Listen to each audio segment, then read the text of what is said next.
Talk के दूसरे segment में आपको खुशामदीद कहेंगे। और आज है 29 सितंबर, वर्ल्ड हार्ट डे। और आज हम दिल की सेहत से मुतालिक बहुत सारे सवाल करेंगे अपने एस्टीम गेस्ट से। दिल की बीमारियां कैसे लाहक हो जाती हैं, दिल मुसलसल काम करते रहता है, थकता नहीं, लेकिन ये कि उसको हम थकाने के लिए कौन से ऐसे काम करते हैं, कौन सी ऐसी ग़िज़ाएं इस्तेमाल करते हैं जिससे दिल की सेहत पर असर पड़ता है, बोझ पड़ता है, तो उसके हवाले से भी आज सवाल किए जाएंगे। बिल्कुल। और मैं हमेशा जब भी इस टॉपिक पर बात करता हूँ तो मैं हमेशा एक तारुफ कराता हूँ। तारुफ ये है कि दिल का मामला है और दिल के मामला अक्सर नाजुक होते हैं, तो दिल के मामला के लिए बात करने के लिए दिल वालों का होना बहुत ज़रूरी है।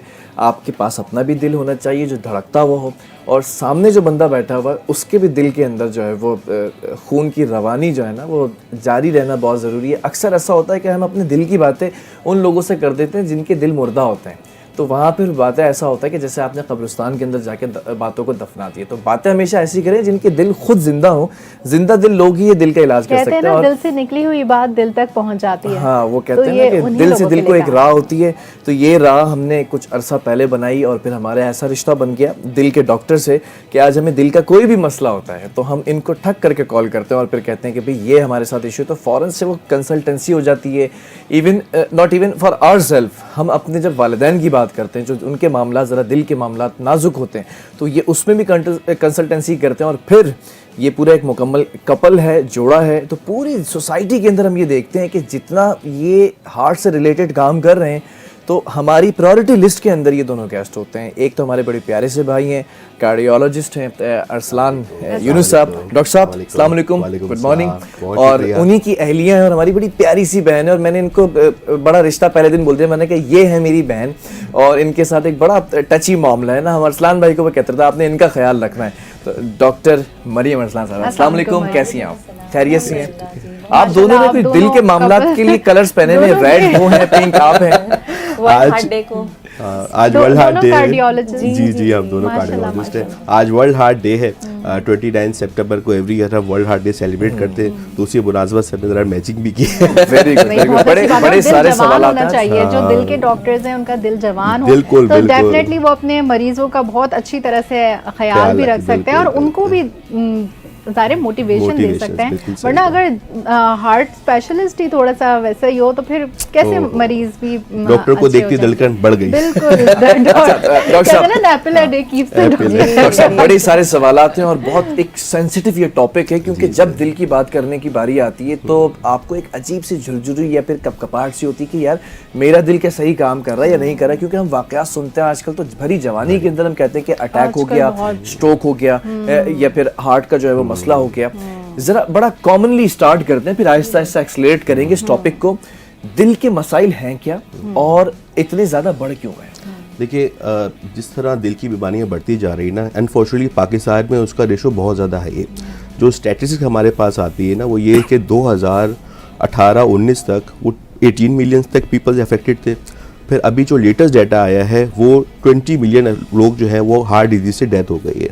और एक्सपेक्टेड ये है कि 2030 तक 2.4 बिलियन पीपल से अफेक्ट हो जाएंगे और 2040 तक 3 बिलियन पीपल जो है वो हार्ट डिजीज से उनकी डेथ हो जाएगी। अब हम कंटिन्यू उसके लिए वर्ल्ड हार्ट डे भी सेलिब्रेट कर रहे हैं, अवेयरनेस भी, लेकिन उससे अफेक्ट नहीं आ रहा। उसकी वजह ये है कि ये जितना भी हम डाटा देख रहे हैं ना, मेरे हिसाब से ये डाटा आइसबर्ग की तरह है। उसकी वजह ये हम जो भी डाटा इस्तेमाल करते हैं ना पेशेंट्स के लिए क्या इतनी मोर्टेलिटी हो वो एक लिमिटेड पीपल्स में। देखिए हमारे जो पाकिस्तान में रूरल एरियाज़ हैं, जो स्लम एरियाज़ हैं, हम डाटा जमा करने वहाँ नहीं जाते। आप देखिए जो रूरल, बहुत से हमारे यहाँ लोग ऐसे हैं जो कि डॉक्टर के पास जाना ही नहीं चाहते। उनको पता ही नहीं कि डॉक्टर के पास, उनके जहन में एक है कि डॉक्टर की दवाई गर्म होती है, हम तो अपने हकीम साहब से इलाज करा लेंगे। तो बहुत सारे लोग जो है उससे अनअवेयर है। अब हम हर हार्ट डे पे बताते हैं कि हाँ भाई हार्ट की अपनी आप दिल से प्यार करें, ठीक है, अपना कोलेस्ट्रॉल ठीक करें, शुगर ठीक करें, लेकिन लोग जाना नहीं चाहते। लोग अपने आप को असेस नहीं करना चाहते। वो एक नेग्लिजेंस फेज पे होते हैं, डिक्लाइनिंग फेज पे कि नहीं हमें तो कुछ नहीं है। देखिए मेरे नाज़रीन जो भी सुन रहे हैं, जितने भी हार्ट के पेशेंट होते हैं उनमें एक चीज़ कॉमन होती है। डॉक्टर साहब जब हार्ट अटैक से आते हैं, डॉक्टर साहब आधे घंटे पहले हम अपनी जॉब पे थे, हम अपने घर पे थे, कोई कहता है मैं मूवी देख रहा था, दे आर एसिम्प्टोमेटिक। तो हम कैसे बचा सकते हैं? क्या बताते हैं? अलामत बताते हैं कि भाई अचानक से दर्द हुआ सीने पे और वो पहुंचते तो बड़ा हार्ट अटैक होता है, पसीने आए हैं, जो भी उनके अलामत हैं। हार्ट अटैक को हम कैसे बचा सकते हैं ना, हम उसके जो रिस्क फैक्टर्स होते हैं हम सिर्फ उनको मॉडिफाई कर सकते हैं। कि एक पेशेंट है, अगर उसकी ब्लड प्रेशर बढ़, आपको पता है 33 मिलियन पीपल्स पाकिस्तान में इस वक्त हाइपरटेंसिव है। अच्छा। और आपको पता है उनमें से 18 मिलियन पीपल्स को पता ही नहीं है। वो कहते हैं अच्छा डॉक्टर साहब हाइपरटेंशन है, अरे हमें तो पता नहीं था। और 18 मिलियन में से 6 बिलियन पीपल जो ट्रीटमेंट ले रहे हैं, और सिर्फ 2 मिलियन पीपल्स ऐसे हैं जो कि अपने ब्लड प्रेशर को कंट्रोल कर पा रहे हैं। और ये भी 33 मिलियन वो डाटा है जो कि हम जाके लोगों से ले रहे हैं। ठीक है। मैं एक जगह अपने हाइपरटेंशन का कैंप लगाया, मैं सिर्फ कुछ नहीं किया, मैंने कहा लोगों को, एक स्लम एरिया में गया, सिर्फ एक ब्लड प्रेशर की मैंने मशीन ली और मैं जाके बैठ गया वहाँ पे कैंप लगा के। ना कोई हम ट्रीटमेंट दे रहे थे ना कुछ दे रहे थे। थोड़ी देर हम बैठे, लोग आ कह रहे आप ये क्यों कर रहे हैं, आप हमें कोई टीका तो नहीं लगा देंगे। मैंने नेगेटिव इतने लोग थिंकिंग करते हैं कि भाई मैंने कहा हम सिर्फ ब्लड प्रेशर देख रहे हैं, हम आपको ना कोई दवाई दे रहे हैं ना कुछ दे रहे हैं। ठीक है। एक खातून मेरे पास आई, कह रही डॉक्टर साहब मैं आपको अपना नाम नहीं बताऊंगा, बस बीपी चेक कर। मैंने क्यों, कह रहे आप हमारे अकाउंट से पैसे निकाल लेंगे। मैंने कहा ये किसने कहा। अच्छा। मैंने कहा मैं यहाँ पे फ्री कैंप लगा रहा हूँ आपको अवेयर करने के लिए। दुख मिले में लोगों को दुख मिले में, कोई कहता है आपको हमें को टीका तो नहीं लगा देंगे। तो इतने ज्यादा मिस कॉन्सेप्ट हमारे लोगों पे है ना कि वो डॉक्टर के पास जाना नहीं चाहते। तो इस वजह से अवेयरनेस लोगों में हम देते हैं लेकिन वो बढ़ती अच्छा, जा मैंने अक्सर देखा है कि जो लड़के हैं मतलब 30 to 40 they are most prone to heart attack. लड़के ज्यादातर ऐसा क्यों देखने में आ रहा है कि अर्ली एज में जा रहे हैं। बहुत ज्यादा इंपॉर्टेंट जो है ना, एक चीज हम नेग्लेक्ट जिसे कर रहे हैं ना, वो है स्ट्रेस का। हमारे यहाँ इस वक्त स्ट्रेस का लेवल इतना ज़्यादा बढ़ गया है जिसमें ज़्यादातर हमारे पॉपुलर रात में जाग रही है। रात को डिनर करने के बाद वो एक ऐप के जरिए एक और मील मंगा के खा रहे हैं। दिस इज एक्टिविटी ना, आज का यंग नेशन देखे, चाहे मेल्स हो या फीमेल्स हो, रात को डिनर करने के बाद भी एक और मील ले रहे हैं, पूरी रात जाग रहे हैं, मोबाइल को स्क्रॉल आप करते रहे, पूरी रात आपको नींद नहीं आई। ठीक है, चलो। अच्छा, हम जरा मरियम को भी शामिल करते हैं कॉन्वर्सेशन में। मरियम, ये जो दिल का मामला होता है, ये क्या मौरूसी होता है या इंडिपेंडेंटली स्पेसिफिकली एक पर्सन टू पर्सन वेरी करता है? बहुत अच्छा आपका सवाल है। जैसे कि आपको पता है heart disease leading cause of death है, तो ये सबसे अच्छी बात ये है कि जो दिल के जो डिजीज़ेज़ हैं ये इंडिपेंडेंटली भी वेरी करती हैं पर्सन टू पर्सन, और ये फैमिलियल भी होती हैं। भी ड्राइव होता है। हाँ, जैसे कि आपको जीन जेनेटिकली आप उसको इनहेरिट भी करते हैं डेफिनेटली। जिनके पेरेंट्स हार्ट डिजीज़ेज़ या स्मोकिंग में या जिनके पेरेंट्स को हाइपरटेंसिव होते हैं या ब्लड प्रेशर की या कोलेस्ट्रॉल की शिकायत होती हैं, तो उनके ऑफस्प्रिंग्स में यकीनी तौर पे आता है। तो इसलिए हम उनको ज़रूर पूछते हैं, उन मरीजों को भी पूछते हैं जो हार्ट मेडिकल हिस्ट्री, हाँ, कि आपकी कोई मेडिकल हिस्ट्री है, कोई फैमिली हिस्ट्री है कि नहीं है, क्योंकि इससे भी आप बचाव कर सकते हैं। एक बहुत इंपॉर्टेंट बात मैं कहूँगी कि हमारा जो दिल होता है ना, is the only organ of the body which works 24/7, जिसको रेस्ट ही नहीं मिलता, पैदा जिसको होने से रेस्ट ही नहीं मिलता, तो तक। It deserves some care. क्योंकि बाकी जब हम सो जाते हैं ना, तो हमारी नर्वस सिस्टम है, हमारा मस्कुलर सिस्टम है, हमारा जीआई सिस्टम सब रेस्ट में होते हैं, लेकिन this is the only organ जो 24/7 वर्क कर रहा है। ये तो टैगलाइन होनी चाहिए इस प्रोग्राम तो की। ये इसके लिए तो मेरा आपको दिमाग यहाँ तक गया ही नहीं। तो इसके लिए हमें एक्स्ट्रा केयरफुल होना चाहिए, इसके लिए कि do we are giving the exact care जो इट डिजर्व्स। तो इसलिए अच्छा, मैंने देखा है अक्सर जिम करते हुए लोगों की भी हार्ट अटैक हो जाता है, उसकी क्या रीज़न?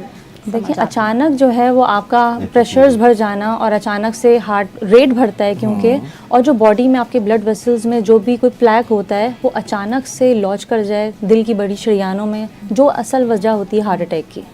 तो अचानक जिम करते हुए, स्विमिंग करते हुए, खास तौर पे अचानक से स्विमिंग करते हुए, खास किस्म का तबका होता है जिसको स्विम करते ही स्टार्ट में उनको एसिस्टली होता है और कार्डिक अरेस्ट में चले जाते हैं। स्विमिंग करते करते एकदम से स्ट्रोक, इसमें ये जो हार्ट का इशू हुआ और वो और फुटबॉलर्स में क्योंकि खास किस्म की एक बीमारी होती है जिसको हाइपरट्रॉफिक कार्डियोमायोपैथी कहते हैं, वो फुटबॉलर्स में होती है और वो अचानक सडन कार्डिक डेथ होती है। अक्सर हमने फुटबॉलर्स को देखा है भागते भागते एकदम से वो गिर जाते हैं। ये जो स्पेसिफिक डिजीज है ना, ये रिलेटेड टू आपके कोई ना कोई स्पेसिफिक कैरेक्टरिस्टिक्स के साथ होती है। अच्छा, लॉन्ग क्यूटी सिंड्रोम एक बीमारी है जो ड्यूरिंग स्विमिंग के लिए आपके एरिथमिया हो जाता है, धड़कन जो है बेतरतीब हो जाती है। लॉन्ग क्यूटी 3 उसके धड़कन बेतरतीब होती है और धड़कन काम करना बंद कर देता है, लोगों की मौत हो जाती है स्विमिंग के दौरान। Long QT. दूसरी बीमारी होती है, जैसे ये बता रही है स्पोर्ट्स वालों को, एथलीट्स भाग रहे होते हैं ना, उसे कहते हैं हाइपरट्रॉफिक ऑब्स्ट्रक्टिव कार्डियोमायोपैथी, कि दिल का आपका स्ट्रक्चर नॉर्मल होता है लेकिन उसके पंपिंग का जो फंक्शन होता है उस पर रुकावट होती है। वो जो बीच में सेप्टम होता है, दिल के 4 दरवाजे होते हैं, जो निचला दरवाजा जो होता है वो मोटा होता है पैदाइशी तौर पे, लोगों को पता नहीं होता। जब उस पर जोर डालते हैं ना तो उसमें वो रुकावट आ जाती है और वो आगे पंप नहीं करता। जैसे ही पंप नहीं करता ब्रेन को ब्लड पहुंचता है, इंसान खड़े खड़े गिर जाता है। Hypertonic cardiomyopathy. इस तरीके से बहुत सारी हमारे पास एक लॉन्ग QT 2 इस पे डिजीज होती है, वो साउंड से होती है। अच्छा। लोग एकदम कोई आवाज तेजी सुनेंगे, धड़कन में तरतीब हो जाएगी। ऐसे ही होता है, एकदम चौंक जाते चौंक हैं। जाते हैं। जैसे मेरे भी शायद मैं किसी को लाउड या चिल्लाते या लड़ते नहीं देख सकती, थोड़ा दिल पे बिल्कुल असर। बिल्कुल। और आपने सुना वो फिल्मों पहले दिखाते थे कि वो अचानक कोई खबर सुनी और अचानक से वो हार्ट अटैक हो गया। Yes, रियल yes, ना। yes. तो इस तरह की बीमारी जो होती है उसे कहते हैं टाकुशुबो कार्डियोमायोपैथी। अच्छा। अचानक से एपिनेफ्रिन बॉडी में सर्च करता है, वो हार्ट के मसल्स काम करना बंद कर देते हैं, तो काम से वो ड्रीड हुए। फिर बाद से अभी बहुत सारे इन्फेक्शंस आ गए जो मायोकार्डाइटिस कराते हैं, मतलब दिल के पट्टों की सोजिश हो जाती है। बाहर लोग खा रहे होते हैं, कोई अनहेल्दी फूड ले लिया। अभी मेरे 2-3 बहुत ही करीबी दोस्तों में उनको मायोकार्डाइटिस हो गया। क्या हुआ था, ये बाहर बर्गर खाया था, तो वो क्या होता है, दिल का इन्फेक्शन। अच्छा, ये जो कोलेस्ट्रॉल भी दिल पर आ जाता है। बिल्कुल उसकी वजह से भी heart कोलेस्ट्रॉल, देखिए disease कोलेस्ट्रॉल है, हाइपरटेंशन, ये सारे हमारे रिस्क फैक्टर्स है ना। हम हार्ट अटैक को तो नहीं प्रेडिक्ट कर सकता, लेकिन हम ये देख सकते हैं एक पेशेंट है जिसका कोलेस्ट्रॉल ज़्यादा है, जिसका ब्लड प्रेशर ज़्यादा है, जिसको जो स्मोक कर रहा है, आप उसको बता दें कि भाई आपको हार्ट अटैक हो सकता है। अच्छा, मैं एक चीज़ अलग से बताता हूँ अपने पेशेंट्स को। नॉर्मली कहते हैं यार हार्ट अटैक हो जाएगा, सिगरेट पीने से लग कैसे हो जाएगा, ऐसा नहीं। मैं जो भी मेरे मरीज आते हैं उनका कोलेस्ट्रॉल बढ़ा हुआ होता है, हाइपर, मैं कहता हूँ देखो बात सुनो, हार्ट अटैक हो गया, मर गया, ये अच्छी चीज़ है, लेकिन तुम 1 मिनट के लिए सोचो कि अगर हार्ट अटैक हुआ या फालिज हुआ और तुम बेड बाउंड हो गए और अपना स्टूल तुमने पैम्पर में किया हुआ 2 घंटे को कोई चेंज कराने वाला नहीं है, 1 मिनट के लिए सोच सकोगे अपने आप को? अगर इस तरह सोचोगे ना तो फिर अपनी खुद ही केयर करोगे। देखो हार्ट अटैक हो गया, लोग कहते हैं हार्ट अटैक को दिल के पट्टे कमजोर हो गए, इजेक्शन फ्रैक्चर डाउन हो गया, आप वॉशरूम चल के नहीं जा सकते, आप डेली एक्टिविटीज नहीं कर सकते, कुछ पार्क नहीं जा सकते, क्या लाइफ रह गई आपकी? देखिए ये अब हमारे लोगों को अवेयरनेस की जरूरत है कि अगर ये कॉम्प्लिकेशन डेवलप हो गई तो हमारी लाइफ आगे कैसे होगी। सिगरेट पीने से पहले आप एक दफा सोच ले कि मैं सिगरेट जो पी रहा हूँ इससे मुझे अगर स्ट्रोक हो गया और मेरा हाथ एक साइड का पैरालाइज हो गया, मैं खुद वॉशरूम नहीं जा सकता, कुछ काम नहीं कर सकता, तो आपकी जिंदगी कैसी होगी? तो ये दोबारा हाथ उठेगा नहीं सिगरेट पीने के लिए। अगर आप सोच ले 1 मिनट के लिए अपने हाथ को ऐसा डाल के देखें कि आप किधर जा रहे हैं। दूसरी चीज़ ये है कि हम डॉक्टर के पास जाने से जो ना लोग जाना नहीं चाहते, डरते, तो मैं आज अपने सारे नाज़रीन को 1-2 छोटी सी टिप्स दे रहा हूँ कि खुद ही अपना मुआयना करें, भले आप डॉक्टर के पास जाते हैं, लेकिन अगर आपको इस तरह के सिम्टम्स आ रहे हैं तो फिर आप खुद अवेयर करें हमें जाना नहीं जाना। देखिए ये 3 फिंगर्स लें अपने सीधे हाथ की, और ये जो हमारा अंगूठा है इसके नीचे ये रेडियल आर्टरी होती है, अगर नाज़रीन को हमारी नजर आ रही है, ये रखें ऐसे करके, ठीक है? आपको सबको अपनी अपनी फील होगी, आप लोग अपना करें, ठीक है? और ये आप देखें कि 1 मिनट में धड़कन कितनी आ रही है।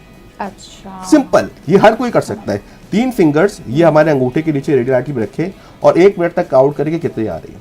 अगर आपकी धड़कन 85 और 90 को क्रॉस कर रही है, it's means there is some pathology, ठीक है? कोई ना कोई गड़बड़ है। डेफिनेशन वाइज हम कहते हैं मोर देन 100 पे टैकीकार्डिया। कितनी नॉर्मल है? नॉर्मल हम कहते हैं 72, ठीक है? 75 80 तक भी ठीक है, 60 to 90। लेकिन अगर आपकी 90 को क्रॉस कर रही है धड़कन, और वो उस कंडीशन में ये नहीं कि आप किसी लड़का रहे हैं धड़कन चेक करें, नहीं, रिलैक्स आप बैठे हैं, नॉर्मल आप बैठे अपनी धड़कन चेक करें। अगर वो 90 क्रॉस कर रही है तो उसमें पहली अलामत तो आप देखिए कि आपका ब्लड प्रेशर तो नहीं बढ़ा हुआ। मेरे पास जितने लोग आते हैं डॉक्टर साहब धड़कन तेज हो रही है, बीपी चेक करें तो बीपी बढ़ा हुआ होता है। तो ब्लड प्रेशर अगर बढ़ा हुआ है, आप लोग चेक करते नहीं करते, आप धड़कन से देख लें कि अगर बहुत सी कंडीशन में 90% केसेस में अगर ब्लड प्रेशर बढ़ा हुआ होता है तो धड़कन बढ़ी हुई होती है। एक टेस्ट। दूसरा टेस्ट सीधा दिल का ये है, आप 10 मिनट टाइम लगाएं और ब्रिस्क वॉक, थोड़ा सा तेज चहलकदमी करें कि क्या मैं 10 मिनट चल सकता हूँ। खुद टेस्ट कर लें, भले हमारे पास ना आए। अगर आपकी धड़कन बढ़ी हुई है, आप 10 मिनट खुद से नहीं चल सकते, तो it's means there is a pathology, there is a pathology in your heart. 10 minute चलने का मतलब कि शायद सांस बहुत फूल सांस फूलना शुरू हो गया, या सीने में दर्द आना शुरू, या आपको बहुत पसीने आ गए, तो देयर इज सम पैथोलॉजी। ये खुद ही अपने टेस्ट कर, ये हर शख्स कर सकता है। डॉक्टर साहब ने बताया कि अगर धड़कन बढ़ गई है तो कोई मसला है, लेकिन अगर किसी का ब्लड प्रेशर लो भी नहीं है फिर धड़कन कम है, वो क्या वजह? देखिए बहुत सारी कंडीशन हो सकती है ना, हाइपोवोलेमिक कंडीशन होती है, उस पर आपका बीपी लो हो जाता है, टैकीकार्डिया, बहुत सारी कंडीशन हो। हम एक कॉमन चीज के ऊपर बात कर सकते हैं ना, अगर बुखार है धड़कन बढ़ जाएगी, लेकिन हम बुखार नहीं है, नॉर्मल एक पेशेंट है, जैसे हम अभी नॉर्मल बैठे हम धड़कन देख रहे हैं बढ़ी हुई है, तो देयर इज समथिंग पैथोलॉजी, हम उसको देख सकते हैं। एटिपिकल कंडीशन तो बहुत सारी हो सकती है ना, कि बुखार में धड़कन बढ़ जाती है, ठीक है, एंग्जाइटी में धड़कन बढ़ जाती है, लेकिन यू आर फीलिंग क्या नहीं मुझे तो कोई प्रॉब्लम नहीं है और मेरी धड़कन बढ़ी हुई आ रही है, रेस्टिंग फेज में। नहीं, अगर कम हो रही है तो क्या वजह? तीसरी चीज ये है कि हर घर में ना बीपी ऑपरेटर्स मशीन है। अब लोग मेरे पास आते हैं, डॉक्टर साहब 10 बजे बीपी इतना था, 11 बजे इतना था, 12 बजे इतना हो गया। मैं कहता हूँ आपको कोई और काम नहीं है? अरे भाई खुदा के बंदे, अच्छा आप हर वक्त बैठे बीबी चेक करे जा रहे हैं, खुद भी नफसियाती परेशान तौर पे भी है connected और होता है। आप जो है वो अपने साथ लोगों को भी परेशान कर रहे थे, यार इतना आ गया अम्मी, वो फौरन बेटे अम्मी मेरा भी 11 बजे इतना था 12 बजे इतना हो गया, अम्मी फौरन डॉक्टर के पास आओ, मेरे पास आ जाएगी। देखो इतना भी स्ट्रेस नहीं लेना इतना स्ट्रेस नहीं लेना। बीपी जो है ना, हमने एक गाइडलाइन दी है कि 120/80 नॉर्मल होता है। ठीक है। क्या हर शख्स का एक जैसा बीपी हो सकता है? नहीं हो सकता। हर बॉडी का स्ट्रक्चर अलग होता है। एक खातून, इनका 50 से 55 किलो वजन है, उनका बीपी ऑलरेडी लो आएगा, रोड साइड। एक आदमी जो कि 150 किलो का है, उसका बीपी की रेंज अलग होगी, क्योंकि हार्ट को पंप करना है ना, हार्ट को पंप करके हमारे ऑर्गन्स में ब्लड पहुंचाना है। ब्लड का काम करता है ऑक्सीजन कैरी करना है, तो वो अलग अलग वेरी कर रहा होता है। उस पर ये नहीं कि आपने देख लिया कि नहीं मुझे तो 120-80 ही चाहिए, सही नहीं, अब उसमें क्या vary करते हैं? कर सकता है, वेरी कर सकते अराउंड हो जितना। बिल्कुल ना, हर पर्सन टू पर्सन वेरी कर। देखिए अभी तो ये बहुत प्रीमेच्योर बात है, मैं इस पे काफी टॉक कर चुका हूँ कि ये आगे चल के फ्यूचर में वेट के हिसाब से गाइडलाइंस आएंगी। मेरी ठीक है, प्रिडिक्शन बिल्कुल है है, बिल्कुल ऐसे ही कि है। वेट के हिसाब You're से right. ना, एक वेट के हिसाब से गाइडलाइंस आएंगी कि भी बीपी इतना इतना होना चाहिए वेट के हिसाब से। ये मेरी प्रिडिक्शन है, हम इस पे काम भी कर रहे हैं कि आप जैसी अभी गाइडलाइंस में आ गया कि अगर आप 1 kg वेट कम करते हैं तो 5 ऊपर का जो ब्लड प्रेशर होता है वो सिस्टोलिक 5 कम हो जाता है। तो इंशाल्लाह ये आएंगी बहरहाल गाइडलाइंस में ये गुफ्तगू कंटिन्यू रहेगी। एक छोटे से ब्रेक की तरफ जा रहे हैं और ब्रेक से जब वापस आएंगे तो हम ज़रा आप दोनों से और चले मरियम साहब से पूछ लेंगे कि दिल कमज़ोर है, ये खुद से कैसे पता चल सकता है? कोई सिम्टम्स होते हैं जिस्म में, क्या पैरों का सूज जाना, हाथों के ऊपर सूजन आ जाना, ये तमाम जो सिम्टम्स घरों के अंदर अक्सर ख़वातीन जो है या मर्द नोट कर रहे होते हैं, तो इसका जवाब जो है वो, अगर आपको ऐसे सिम्टम्स हैं तो आप भी हमारे सोशल मीडिया के ऊपर आप क्यूरीज डाल सकते हैं। दोनों दिल के तबीब इस वक्त हमारे साथ मौजूद हैं। एक छोटा सा वक्फा, वापस से वापस आते हैं। Stay with us.